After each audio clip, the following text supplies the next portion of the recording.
So, hello, welcome back to the Journey Beyond Summit. Today, I am delighted that we have John Merkut from the Balanced Brain Neurofeedback Training Center with us. Welcome, John. Glad to be here. Glad to be a part of this.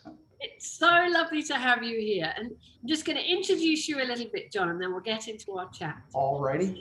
So, John specializes, of course, with your neurofeedback training center in training the brain in self-regulation for optimal performance. Now, we are very lucky to have you here, John, because you are a recognized leader in this field. So I know that you are past president of the Western Association of Biofeedback and Neuroscience, and you're a sought-after speaker, and you have been featured in a docu-series, Dr. Mark Hyman's Broken Brain, which was amazing, as well as maintaining a busy practice serving from, I think, toddlers to senior citizens. Would that be right? That's exactly right.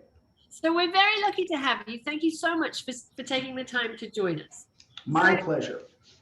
Thank you, John. Neurofeedback is something I'm really interested in, and I think is one of those really exciting tools of the future, but not everybody is familiar with it. So would you mind kicking us off with, I'm going to ask you two questions, and then you can get there how you like, but they're going to be, how did you get into neurofeedback? So how did you end up where you are? And perhaps along that journey, tell us, what is neurofeedback? How did you come across it? So you probably start with my own story, because it probably, hopefully it'll resonate with anybody watching this who doesn't know what neurofeedback like I didn't either.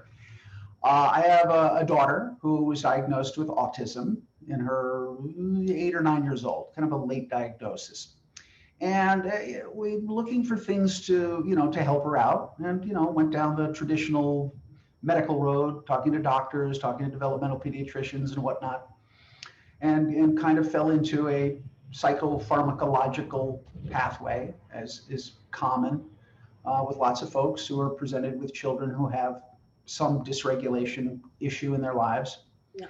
And it reached a point after a while where I didn't recognize my own child. It's still an emotional journey for me on recognizing my participation in what ultimately and finally was probably not a very healthy road for us to go down for her. So she was on various medications, antipsychotics, antidepressants, anti-anxietals, blah, blah, blah, blah, blah. And her affect was better regulated. She didn't run across the street through traffic.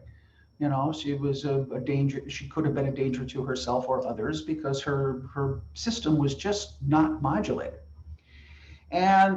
But we came away it was a very particular experience we had at a holiday extravaganza at her school, where she was front and center in this presentational experience, and I could see that she was not there.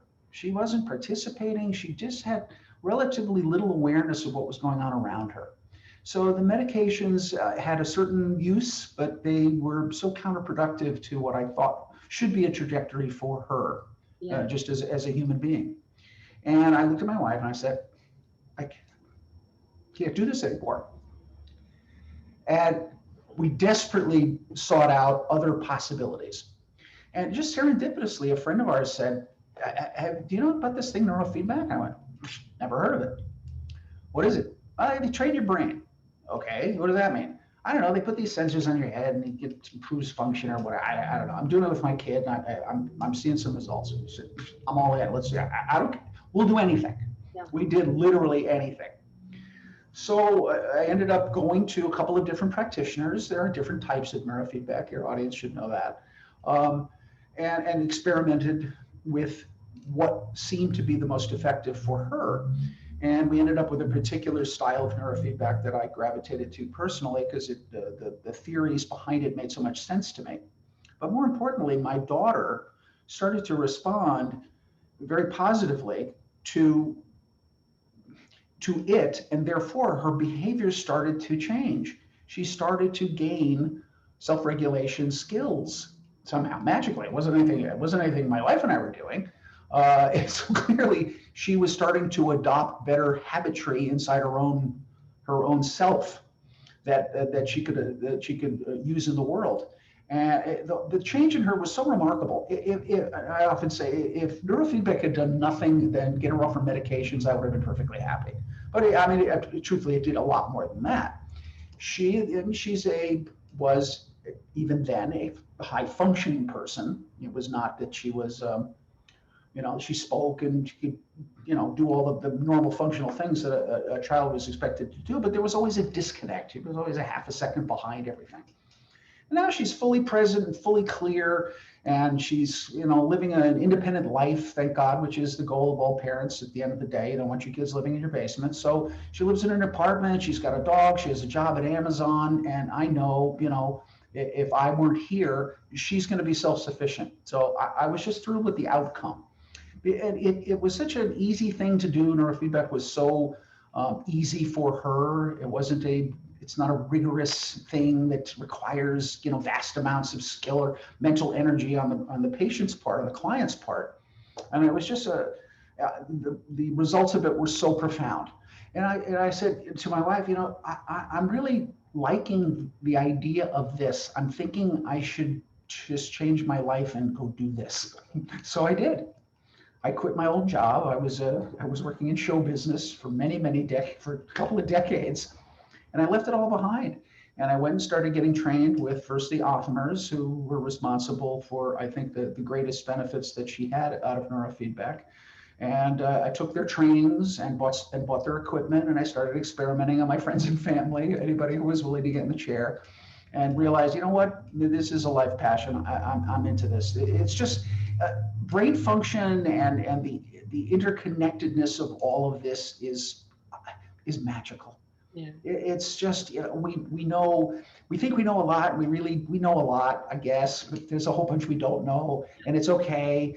We're all working hard to improve all of these realities, but that was my entree into neurofeedback. But what neurofeedback is, very simply, if you stripped away all of the jargon, is showing the brain how to operate itself better. Mm-hmm. The feedback is literally that. We're showing the brain in real time, this is what you're doing. It can be presented in a variety of ways. Ours is visual and auditory. So you're showing a video clip, a game, whatever, and the screen will change shape. The sound will go up and down. It's very obvious to the person sitting in the chair what's going on, but more importantly, the brain is tuning into that. It's an organ designed to detect pattern change. That's what it does. That's how we stay alive. What's going on? It's a learning. And so by showing this information in real time, here are the fluctuations in your brain waves. These are beneficial to you, these aren't. If you do it this way, you're going to probably have better function. If you do it that way, not so much. We just repeat that thousands and thousands of times during a session and over time. So over a matter of months, this isn't a thing you go in and do a couple of times. It's like, I've often used the metaphor of going to the gym. It's going to the gym. It's the gym for the brain. Yeah. So you exercise this function in teaching the brain how to better perceive its own abilities to self-manage. So whatever anybody come in, I use autism as an example because it's close to home, but whether it's anxiety or depression or panic attacks or migraine headaches or these symptoms that we think of as being these entities unto themselves are just your brain telling you something's going wrong here. Anxiety is not an entity. It's not a thing. Anxiety is your brain telling you, I'm not comfortable. I'm not managing whatever's coming. I'm not managing this well. And here's my reaction. Deal with it. It's a signal light. So all of the things that people come in here with, all the complaints they have and the diagnoses that they come in with and all the rest of it, I go, well, what's the brain circuitry look like? We do a QEEG, a quantitative electroencephalogram, and we get a very clear portrait of where the connectivities lie and where the challenges are for this individual.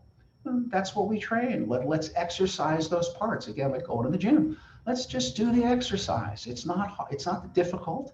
Yeah. And over time, over a matter of months, the symptoms start to fall away because the brain is no longer so dysregulated that it has to send out an alert. Yeah. It's now managing itself. This is what we all seek. We all seek to be stable and flexible, have the ability to work when we need to, and relax when we should. And that's what neurofeedback does. That's the simplest way of explaining it. Brain self-regulation training. Yeah, no, I like that. Thank you. And thanks for sharing your personal story My and what an pleasure. amazing outcome. So, from my little experience of neurofeedback, and you already mentioned there's different types. Um, there are protocol for certain things, and we're still building them up, aren't we? And we're still figuring new ones out all the time. But is Mhm. there a lot of trial and error? Is it individual? When you do the first analysis of the brain, do you go straight into one protocol that's going to then last for a few months, or is there a little bit of? And how did it go with your daughter? Well, my daughter, as I said, did a couple of different kinds of nerve. Each approach is a little bit different. The Optimer technique is a very specific and unique one, and I value it highly because of what we think it does. And again, a lot of neurofeedback training is this is what we think is happening. It's the brain. It's a complicated piece of machinery. The infralow frequency training that the Optimers have developed is, I, I say, and this is I'm repeating them, that it's really interacting with these very low frequency domains that upon which all other brain functions rest. It has a stabilizing quality to it, and the protocols in that particular piece of machinery are there's a handful. It's not a ton. There are other techniques that use dozens of protocol placements. So it depends on how you're coming into it. The QEEG training that we do uses this quantitative electroencephalogram, which has vastly more placements based on Brodmann areas, locations in the brain, and it deals in the traditional higher frequency domains. We use the two in our clinic. We use the two of them together because we find that approaching it from both sides of the equation, so to speak, is really valuable. I would metaphorically describe it as tidal currents and waves. And I think infralow frequency is very well suited to dealing with the tidal currents of brain function. And the QEEG approach is more, I think, more ideally suited to the waveform function on the surface of the ocean. It's still the ocean. Lost track of where exactly this question was going. That's all right. I'm going to bring you back to you mentioned, so we've gone on the autism journey because of your daughter, and you've mentioned things like anxiety and migraines. Right. What do you see the majority of people come to you for? And I guess it could be the same question or different. What do you see that neurofeedback is most effective for? And how does that transpire? Is it like, okay, anxiety, that's about a 3-month course and once a week? Yeah. Is it very different and fluid, or how does it kind of roll for the main problems that you see people coming in for help with? Well, just from a clinical perspective, that's a whole other kind of conversation about what the kind of clientele that I dealt with has literally changed. The bulk of our clientele at this point, I think I would characterize as trauma survivors. And that was just a relationship that I developed with a integrative mental health clinic that specialized in it. So even our client base has changed over the years. But actually, to answer your question, I guess probably directly, it almost doesn't matter what their diagnosis is. I mean, we listen to them very politely, but I find diagnoses from the medical profession to be limiting and not really on target for what we're talking about here. We're talking about fluid brain function. And if it expresses in one person as anxiety, it could easily express it in another person as something else. Yeah, so it's hard to take it from that top level of what's your symptom and then point to a brain part. That's kind of not how it works. Our job is to enhance the overall fluidity of someone's brain. And people will get results out of neurofeedback, frankly, that they don't even expect. And sometimes they didn't even tell us about, to be honest with you. There are folks who'll say, you know what, I had this thing that's been happening for 15 years and it just disappeared. Well, you didn't even tell me that on your intake, but I'm thrilled for you. So because it is such an interconnected piece of machinery, and our descriptors fall apart because it's not a computer. It's not a machine. It isn't. It's vastly more complicated than that. And then you can start thinking about, you know, um, the interconnected qualities of, is it just your brain or are you connected to other brains? The energy field quotients, all of these viewpoints have validity, and we just don't know enough about them yet.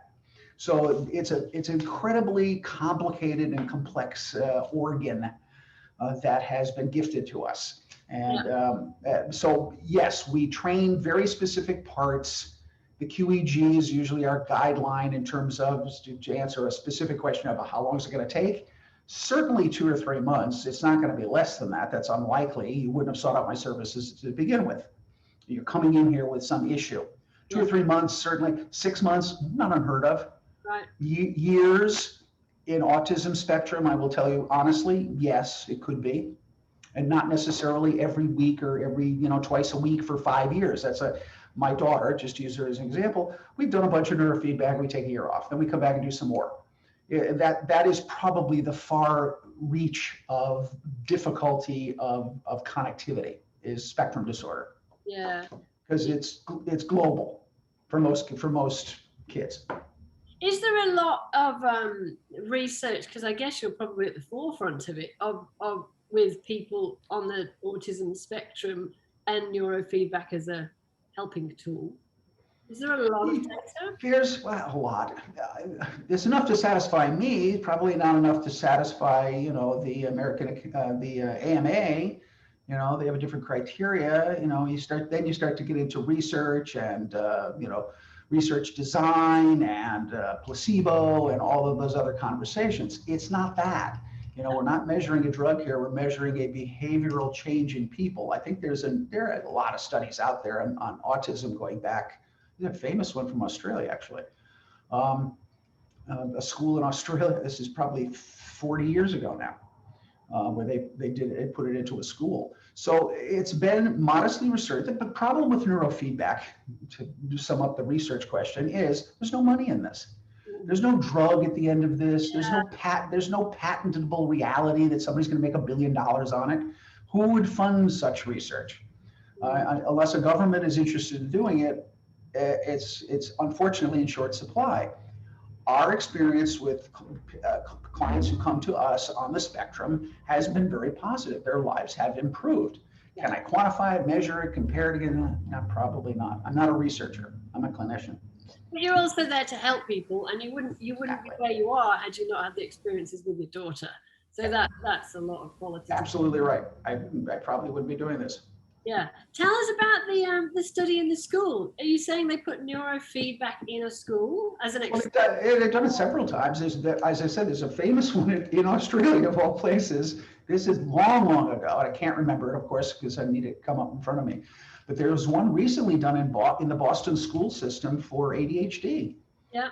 It was a nicely controlled study. Outcomes were great. It's clearly effective. Yeah. The mechanisms are not as clear as I think a physicist would like, or a chemist, but we know there's something happening. It makes sense logically that if you exercise an ability, a connectivity ability, if starting with this is a behavior that I want to either diminish or enhance, you can exercise that. It seems like anything else. So yeah, I mean, there have been enough studies out there to satisfy my mind that I know what's going on. There are 500 or 600 of them. There's a website that you can go to look at all the different research broken down by category at the ISNR. They maintain a bibliography, and they go back 40, 50 years now. I mean, it's remarkable to me, for instance, using epilepsy, a a very difficult brain dysfunction. Neurofeedback was literally discovered as an anti-seizure protocol during the space program. Wow. It should be used as the #1 intervention for anybody who's suffering with epilepsy. Is it? No, it's not taught in medical school. Yeah. Okay. That's. And you mentioned your clientele have changed, and I think what you were saying is that's largely because of the way you've partnered with some organizations. On the whole, because I wanted to ask you if you'd seen the people coming through your door coming in for different reasons. We're in a time where we could probably assume that there's more anxiety going on than there was before. Are you noticing more people are either open to neurofeedback because we're in a time where we're open to new things, or more desperate for other things other than drugs? Probably a combination of both. Listen, the medical reality is still firmly rooted in behavioral management. Pharmaceuticals still rule the day. When you go to your psychiatrist and you tell them you have anxiety, 90% of the time, the first sentence that comes out will be a medication. Yeah. That's their training. Yeah. Again, in Europe, it's subtly different. Neurofeedback is actually taught in European universities and European medical schools as a valuable intervention. Here, it's not. I know many psychiatrists and doctors who literally have never heard of it. I'm the first person who's told them about it. I've talked to neurologists who don't know anything about it. I find that incredibly disheartening, considering our with electroconvulsion therapy, for example. Yeah. All right, let's not. But that's amazing. How do we use that and not know what? It has. Listen, I have 2 family members who have gone through ECT. 3 actually family members who've gone through ECT against my fervent pleadings, because it's what's recommended. Still? Yeah. If you're faced with a diagnosis of medication-resistant major depressive disorder, it is the next sentence out of their mouth. We've tried all the drugs. Now it's ECT. I even argued for TMS, which I'm not a huge fan of, to be honest with you. Put 200 volts. In fairness, if you're standing on the Golden Gate Bridge with a cinder block, maybe it's something you want to consider. I don't know. It's a personal choice question. I understand the drama of that. If you're faced with imminent suicide for a loved one, that's a good conversation to have. Maybe this is useful to literally shock them off. Shock them out of their current state of unawareness. But barring that, if you're just, you're depressed, you're even majorly depressed, and you tried a bunch of medications, there are other options available to here. Neurofeedback being one of them, TMS being another, hypnosis, acupuncture. I would try a million things before I end up in an ECT environment. Yeah. But that's me.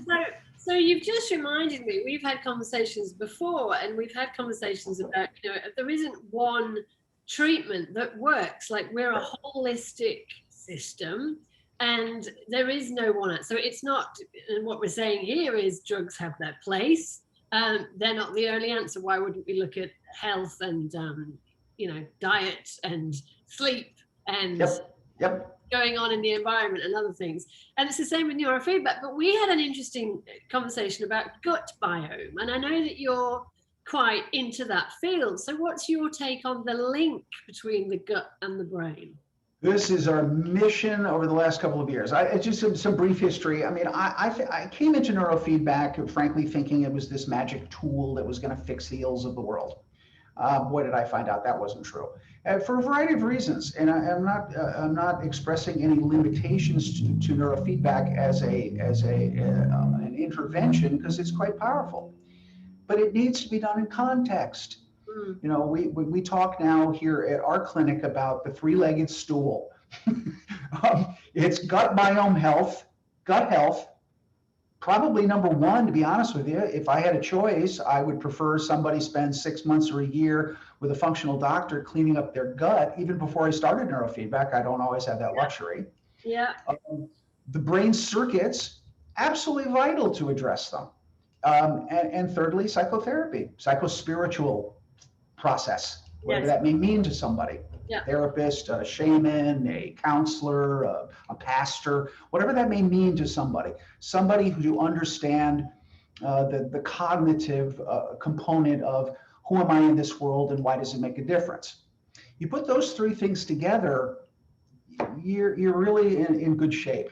So here, what we've done is we've taken on, as part of our service, we have a functional medicine health coach. She trained at the Institute for Functional Medicine. She's on our staff, and we build it into our program. You have consultations with Madison to figure out, do you need more in-depth? What's your diet like? What are your sleep habits? Yeah. You know, the two big conversations we have. Big Or one, isn't if it? it's a parent, what does your kid eat? If your Yeah. kid is only eating white food, I can tell you without knowing anything, this is probably a problem. We need to have good overall gut health to deliver nutrients, available nutrients to the brain, or the brain's not going to work. Forget all the rest of your organs. Your brain certainly won't work. And you need to have a good frame around, well, why you came here for a reason. Why is it? Is it why, what are the psychospiritual aspects to your anxiety? What are your relationships like? Do you have family, friends, social support? Do you have a spiritual life? These are questions we literally ask on our intake form. Do you have a dog?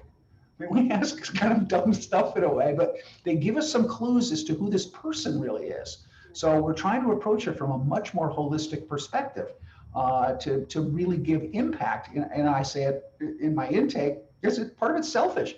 I want to do the best job I can. I want you, when you go through this experience, to say, that was totally worth it. And this really worked for me.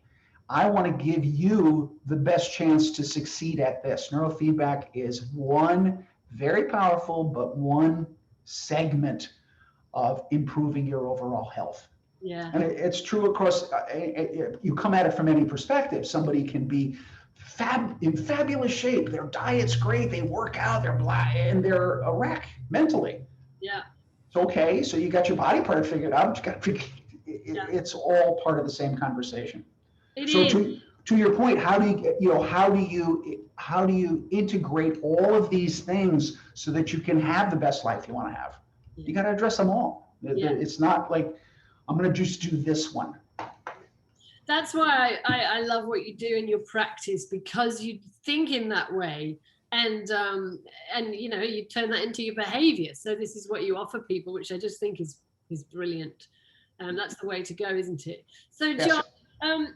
This summit is all about using your brain and body to expand beyond the limits that you're in currently. So I'm asking everybody this question, and I'm going to ask you too, and you may already have given us the answer, but in your experience, with your expertise, what is something that, apart from trying neurofeedback if you haven't gone down that route and you're looking for something, but what is something that people could do to implement today, now, that would have an impact on their brain health or their body health, and therefore free them of some degree of limitations in the brain and body? From everybody that you see, what would you say is one thing that people could do?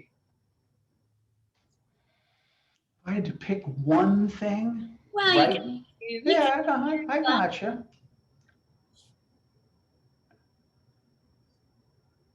Meditate.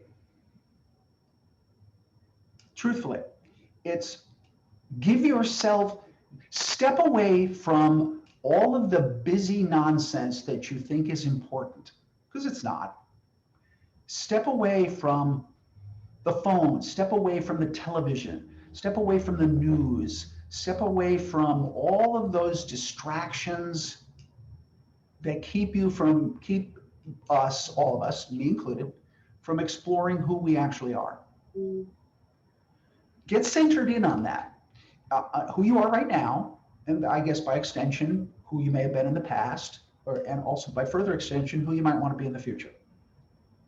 But center into who are you right now? What's working for you? You can start to calculate, but just be okay with whoever you are. Whoever you are is fine. You know, we all have stuff. We all got baggage, things that we wish were better. You know, I'd like more hair. You know, there's a whole bunch of stuff that we'd like to change. But be comfortable with who we are right now. That's the good starting point. And then you can start to just branch out from that gently into saying, well, okay, what can I change? What can I change? Baby steps. What can I change today that might be better for this afternoon? What can I change this morning that might end up being a better afternoon? Just make it small. But I use meditation small m. You know, it's not like you necessarily have to have a devoted practice or a mantra or anything like that. But meditation to me speaks to a self-awareness. It's just resting. Take a break from all the noise and just quiet down, go within. quiet down. Exactly. Quiet down, go within. Exactly right. Yeah. Exactly right. Yeah. That's what people can do immediately. Everybody can do it too. That's the good news. Doesn't cost anything. I think that is brilliant advice. And I have to ask you, have you noticed, or can you notice, you know, on someone's QEG or EEG or readout, can you see a quiet brain that's used to contemplating versus a brain that never stops? Probably, but I don't see those people. They don't come to me. That's the database I refer to. They don't come to my office. They exist. I have this conversation constantly about when I look at a QEG and certain patterning, and I go, "Here's the ideal. It's right here. I can describe it. Yeah. Never seen it. Have it up on your wall. Here's what you want to get to. Yeah, but I've never personally seen it. So I know it's like a unicorn. I know it's out there. It's mathematics. So mathematical perfection is, I suppose, probably attainable. Probably not by me. And it's not going to be you because you came into my office with your bag of stuff that you want to get rid of. Yeah. So, yeah, that's a tough one. We've got to go to the University of Wisconsin, hang out with Richie Davidson. He has all that data. Yes, exactly right. And I tell that joke too because it's probably true. I've never met the man. The Dalai Lama has his moments of dysregulation. He must at some point in his life say, those damn Chinese. He's a human being like all the rest of us. We all have stuff. Yeah. Nobody's perfect. Maybe Christ was perfect. I don't know, never met him. But barring that, if you're a human being, you got some stuff. Again, one of the joys of neurofeedback, by the way, people say to me, it's like, was this good for everybody? I'm like, yeah, kind of. It's like, do you want to be slightly better than you were a couple months ago? Yeah, we'll do some training and you'll be more fluid and more focused and more attentive and more responsible and more managed than you were before you did it. You don't have to come here with a condition. That's not the point. Yeah. It's a trajectory of performance. Yeah. So, and you're right. And there is interesting research now into using neurofeedback for entering optimal states, isn't there? And flow states, sure. And various different states. So you're right. Because sure. One thing I wanted to ask you before when you were talking about different conditions was, it sounded like it's good for everybody, therefore. So the question I wanted to ask was, is there anybody that, is there a counter? Like, is there anybody that wouldn't benefit from it? Or is it something, it's like taking a vitamin pill that it's going to have some benefit if you need it, Yes. I can't imagine there's a person on this planet who wouldn't gain some benefit by just doing some brain training.